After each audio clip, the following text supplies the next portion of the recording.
Hello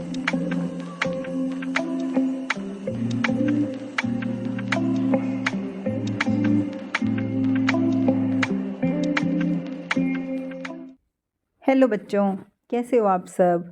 तो आज की क्लास में हम एक नया पाठ पढ़ने वाले हैं।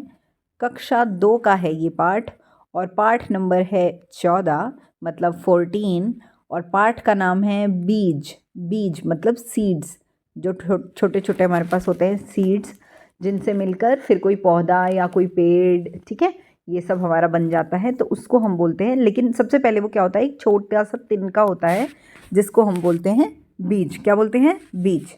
अब ये एक छोटी सी कविता है, हम जल्दी से इस कविता को पढ़ना शुरू कर लेते हैं।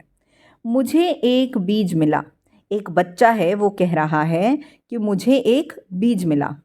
मैंने उसको गमले में डाला और फिर मैंने उस बीज को उठाकर गमले में डाल दिया, क्योंकि गमले में डालूंगा तभी तो वो पेड़ पौधा बनेगा ना, एक छोटा सा पौधा बन जाएगा, फिर और बड़ा हो जाएगा। तो मैं उसकी थोड़ी सी जड़ को निकाल के फिर किसी और मिट्टी में डाल दूंगा ताकि वो और बड़ा हो जाए। तो वो बाद की प्रोसेस है। मैंने उसे पानी दिया और बहुत सारी धूप। मतलब मैंने उस बीज को जब गमले के अंदर डाला तो मैंने उस गमले को इस जगह पर रखा जहाँ से उसको धूप मिले, बहुत अच्छी सी और बहुत सारी, जितनी भी उसको ज़रूरत है उतनी धूप उसे मिले।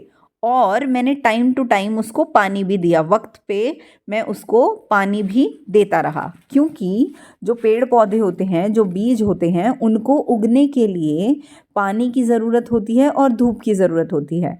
उससे वो अपना खाना बना लेते हैं और अपनी प्यास व्यास भी बुझा लेते हैं। क्या यह पेड़ है, क्या यह झाड़ी है? तो अब वो बच्चा सोच रहा है, पूछ रहा है अपने आप से ही कि यार, जो मैंने ये बीज बनाया लगाया है इस गमले के अंदर, तो क्या ये पेड़ बनेगा या ये झाड़ी बनेगा?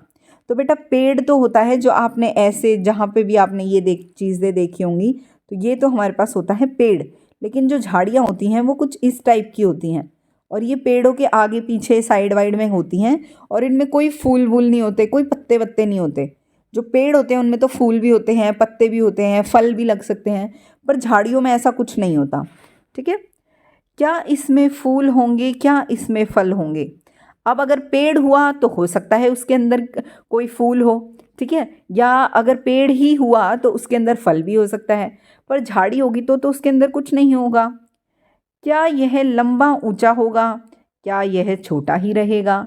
अब वो फिर से सोच रहा है कि यार, ये जो मेरा पेड़ है ये लंबा हो जाएगा क्या, या ये बड़ा हो जाएगा क्या, या ये छोटा ही रह जाएगा? ये कुछ कुछ सवाल जो हैं वो बच्चा खुद से ही पूछ रहा है। मुझे नहीं पता, कोई फर्क नहीं पड़ता।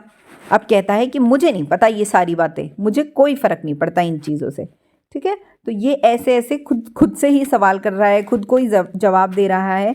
और ये सारा काम वो कब कर रहा है? जब उस बीज को जो उसको मिला था, उसने जैसे ही उसको गमले में डाला, तब वो ये सारी बातें सोच रहा है, कर रहा है अपने आप से बातें। तो ये जो कविता थी ये तो हो गई है समाप्त। अब जल्दी से हम इसके प्रश्नोत्तर और कठिन शब्दों की तरफ बढ़ जाते हैं। सबसे पहले हम देखते हैं कठिन शब्द। तो पहला कठिन शब्द है मिला। मिला मतलब प्राप्त हुआ। मिला तो उसको क्या मिला था, बच्चे को क्या मिला था कहानी में, कविता में? तो उसको बीज मिला था। तो मिला मतलब प्राप्त होना, मिल जाना। उसके बाद है डाला। डाला, डाला मतलब रखा। उसने उस बीज को कहाँ पर रखा था? गमले के अंदर रखा था, या उसने डाल दिया था गमले के अंदर। तीसरा है दिया। दिया मतलब प्रदान किया। दिया मतलब प्रदान किया, आपने उसको दे दी कोई चीज़, तो आपने उसको प्रदान कर दी वो चीज़, ठीक है, किसी दूसरे पर्सन को। उसके बाद है फ़र्क। फ़र्क मतलब अंतर, मतलब डिफरेंस। जैसे अगर दो जुड़वा भाइयों को हम एक सामने खड़ा कर दें, ठीक है, अपने सामने खड़ा कर लेते हैं, तो हम कैसे पहचानेंगे कि उन दोनों में क्या अंतर है, कैसे पहचानेंगे उनमें क्या फ़र्क है? तो फ़र्क का मतलब होता है अंतर बताना, मतलब डिफरेंस बताना। ठीक है। तो यहाँ पर जो कठिन शब्द हैं वो हो गए हैं समाप्त। अब जल्दी से हम चलते हैं प्रश्न उत्तरों की तरफ। तो पहला प्रश्न है, बीज कहाँ मिला होगा? जो बच्चा है उसको बीज कहाँ मिला होगा? तो बीज जो था वो उसको गमले में मिला होगा, किसी और गमले में मिला होगा, या इधर उधर पड़ा हुआ मिला होगा, तो उसने उसको उठा के अपने वाले, उसके पास कोई गमला होगा, उसके अंदर डाल दिया था। ठीक है। दूसरा प्रश्न है, पेड़ और झाड़ी में कोई अंतर होता है क्या? जो पेड़ और झाड़ियाँ होती हैं, क्या उनमें कोई फ़र्क होता है? तो मैंने आपको बताया था, जो पेड़ हैं उस पे फल फूल आ सकते हैं और पेड़ लंबे भी हो सकते हैं, लेकिन जो झाड़ियाँ हैं वो छोटी होती हैं और उन पे फल फूल नहीं आते। वही बात यहाँ पर लिखी हुई है। हाँ, पेड़ और झाड़ी में अंतर होता है। पेड़ों में आमतौर पर फल फूल आते हैं, जबकि झाड़ियों में फल या फूल नहीं हो सकते। ठीक है, वही वाली बात कही है इन्होंने। अब चलते हैं प्रश्न नंबर 3 की तरफ। कहानी में क्यों कहा गया है कि कोई फर्क नहीं पड़ता? लास्ट में उस बच्चे ने क्या कहा था कि कोई फर्क नहीं पड़ता, तो किसके बारे में कह रहा था वो कि कोई फर्क नहीं पड़ता? तो इसका उत्तर है, कहानी में कहा गया कि कोई फर्क नहीं पड़ता क्योंकि बीज के उगने के बाद यह पता नहीं चल सकता कि वह पेड़ होगा कि झाड़ी। मतलब जब वो बच्चा बीज को उगा रहा था, गमले में डाल रहा था, उसको पानी वानी दे रहा था, तब उसको पता नहीं चल सकता कि ये जो बीज है जिसको वो उगा रहा है वो क्या बनेगा, पेड़ बनेगा कि झाड़ी। वो तो जब वो उसका टाइम हो जाएगा, उसका प्रोसेस हो जाएगा, वो खुद ही बन जाएगा, तो वो देख भी लेगा। वो जो बच्चा है वो तो उसको नहीं कर सकता ना कि नहीं तुझे पेड़ ही बनना है, नहीं तुझे झाड़ी बनना है, वो तो ऐसे नहीं कह सकता। ठीक है, उसके बाद है प्रश्न नंबर 4। क्या आपने कभी बीज बोया है या किसी और को बीज बोते देखा है? तो आपने कभी भी खुद से बीज बोया है? आपसे पूछा जा रहा है ये सवाल कि आपने कभी खुद से बीज बोया है या नहीं। और अगर बोया है या नहीं बोया है तो क्या आपने किसी और को बोते हुए देखा है? तो हाँ, मैंने कई बीज बोए हैं।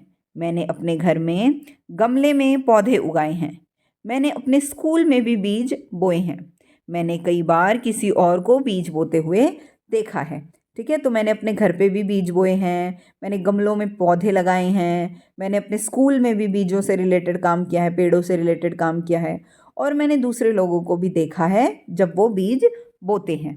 ठीक है, उसके बाद है प्रश्न नंबर 5।